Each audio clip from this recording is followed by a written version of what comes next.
Olá, a paz. Seja muito bem-vindo, bem-vinda. Obrigado por acompanhar os nossos vídeos, né? Nosso pequeno momento de evangelização que fazemos aqui pelo YouTube. Toda semana, todo sábado, postamos esse vídeo. Deus quiser, nós vamos também aumentar um pouquinho mais isso aí com outras postagens.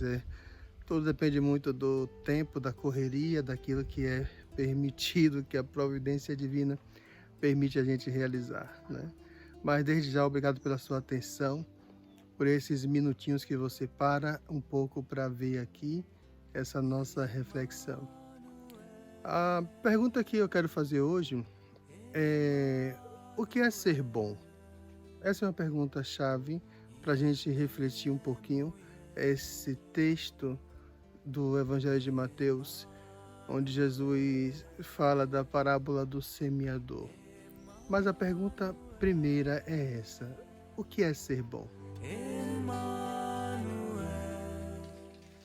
Também quero agradecer a sua participação, você que interage conosco, que compartilha esse vídeo nas suas redes sociais e você que comenta, né? Deixa aqui o seu comentário. Eu queria sim fazer uma pergunta, outra pergunta, aliás, acabei de fazer uma agora, mas assim, fazendo uma outra pergunta. O que é que você prefere? Você prefere que as pessoas digam assim, Deus te abençoe? Ou você prefere que as pessoas digam, Deus nos abençoe? A rigor, a gente sabe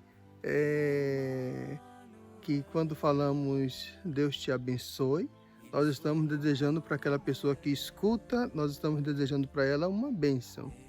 Mas às vezes, algumas pessoas dão a impressão de que estão sendo humilhadas quando alguém diz Deus te abençoe. Então aí elas respondem, não, Deus nos abençoe. O que é que você sente quando alguém diz assim para você, Deus te abençoe? Você também prefere que diga Deus nos abençoe? De uma forma ou de outra, a bênção vai chegar, dizendo Deus nos abençoe ou dizendo Deus te abençoe, tá certo? Mas quando o entendimento é acompanhado por esse sentimento de exclusão, ou alguém que diz Deus te abençoe, é como se você achasse que aquela pessoa está sendo melhor do que você. Essas ideias, elas não são boas, essas ideias, elas não se sustentam, até porque basta dizer Deus te abençoe, isso é suficiente. Por quê? Não é necessário dizer Deus nos abençoe, e se disser, não vai também ser de todo errado.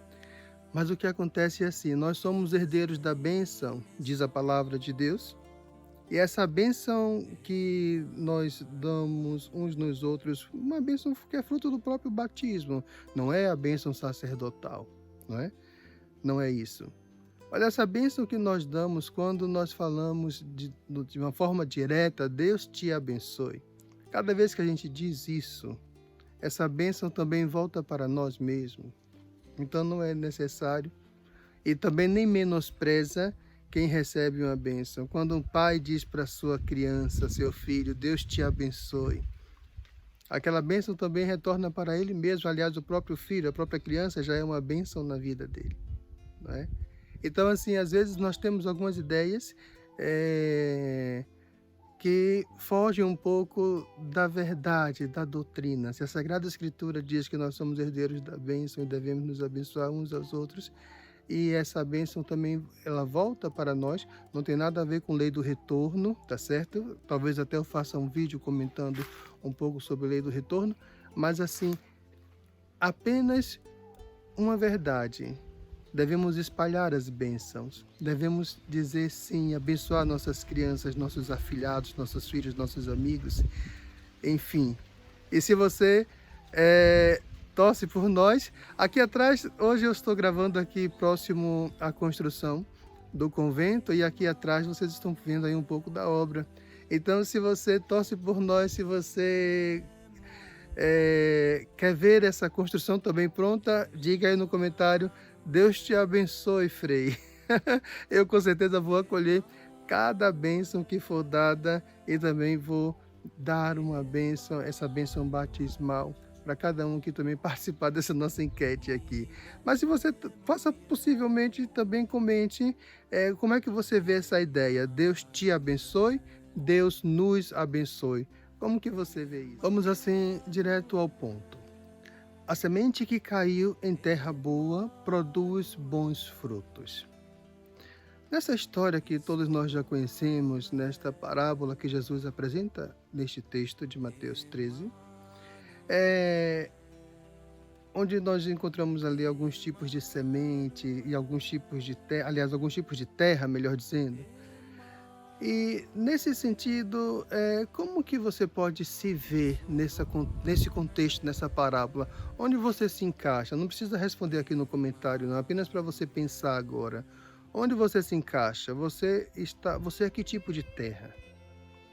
Ora, veja bem, são N respostas aí, e você pode dizer que você é terreno pedregoso, etc. Você pode dizer que é aquela situação da semente abafada que entre os espinhos, etc. Não importa. O que eu quero dizer para você é que no fundo, na nossa essência, todos nós somos a terra boa. Isso é importante a gente compreender agora nesse momento. E não importa como você se classifica nessa parábola, mas todos nós, na nossa essência, no fundo, somos a terra boa. Agora, o que acontece? As várias circunstâncias da vida, elas acabam por nos prejudicar.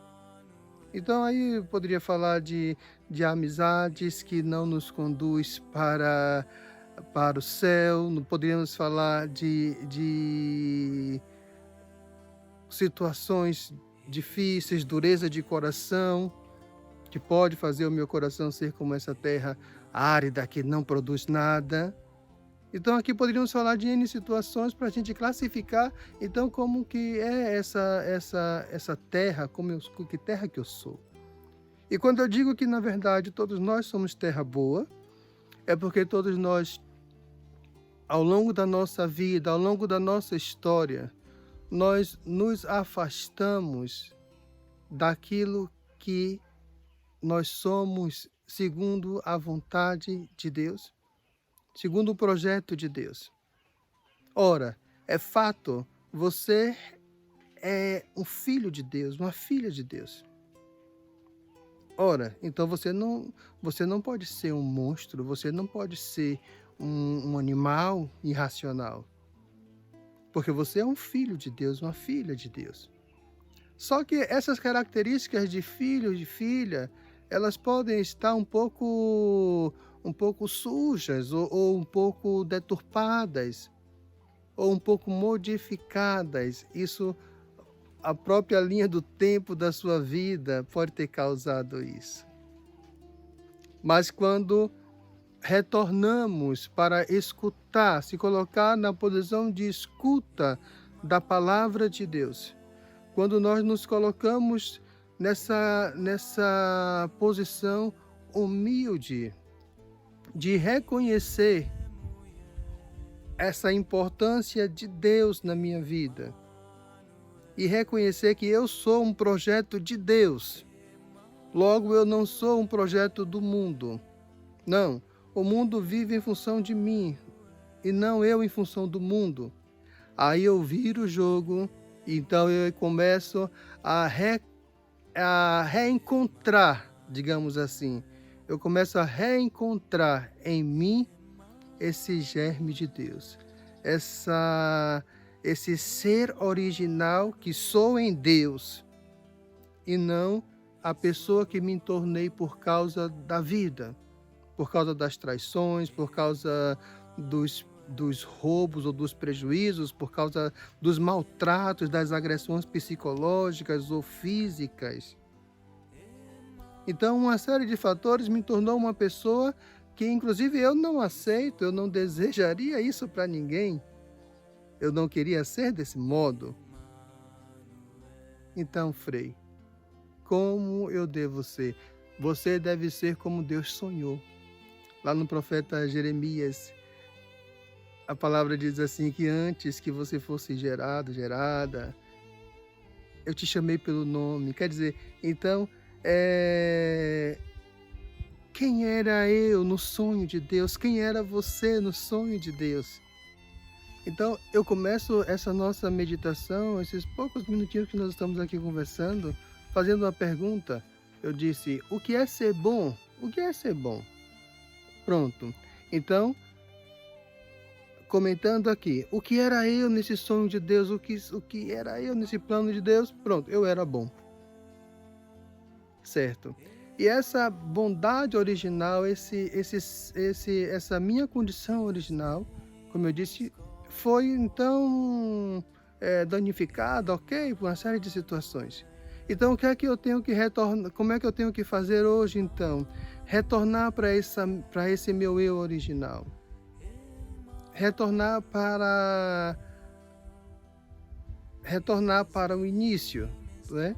Poderia dizer assim, de modo que eu possa ser aquilo que Deus quer que eu realmente seja. Então, que eu possa identificar essas características, sim. Ser bom é ser virtuoso e etc, etc. Ser bom é, em última análise, em última colocação, é ser como Deus. E essa capacidade de ser como Deus, ela está em nós, à medida que nós permitimos essa conformação de pessoas, isso que fala o carisma da obra do coração, a conformação do coração do homem ao coração de Deus, ao coração de Jesus. Então, quando nós falamos nisso, nós estamos propondo uma verdadeira transformação de vida. É preciso que eu me encontre hoje, em que ponto eu estou. Se nós fôssemos usar a imagem de uma escada, você pode colocar quantos degraus quiser na sua escada. Se nós imaginássemos uma escada de 10 degraus, e que no primeiro degrau eu estou muito mal e no último degrau eu estou já na porta do céu, aí eu pergunto, onde eu estou? Em que degrau eu estou na minha escalada, na minha vida? Pronto. E não vai importar agora onde é que você está, mas vai importar sim, que você agora diga, a partir de agora eu vou começar a subir mais degraus. E nós subimos mais degraus nesse campo quando nós vamos adquirindo virtudes.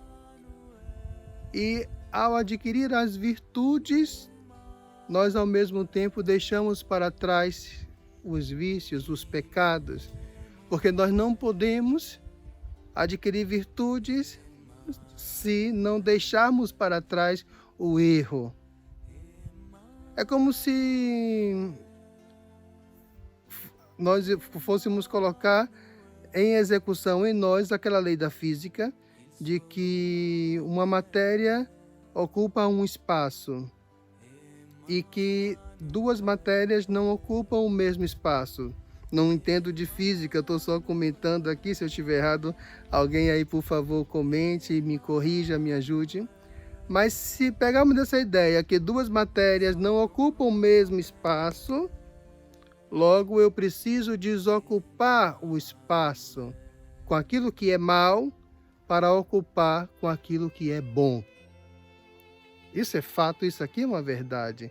Crescer na virtude significa, então, retirar aqueles elementos que em mim me levam para o pecado e colocar aqueles elementos, as virtudes aqui agora, que me levam para o céu, que me faz subir nessa minha escada na direção de Deus. Desejo, meus irmãos, minhas irmãs, todo o bem, todo o amor, toda a bondade. Desejo na sua vida todas as bênçãos que o céu tem para você. E digo mais, essas bênçãos são maiores do que as que você pede, são maiores do que as que você pode imaginar. Desejo que o seu coração esteja aberto para acolher aquilo que Deus tem para você. Que Deus nos abençoe, que Deus te abençoe, Que Deus cuide de sua casa e de sua família. Em nome do Pai, do Filho e do Espírito Santo. Amém.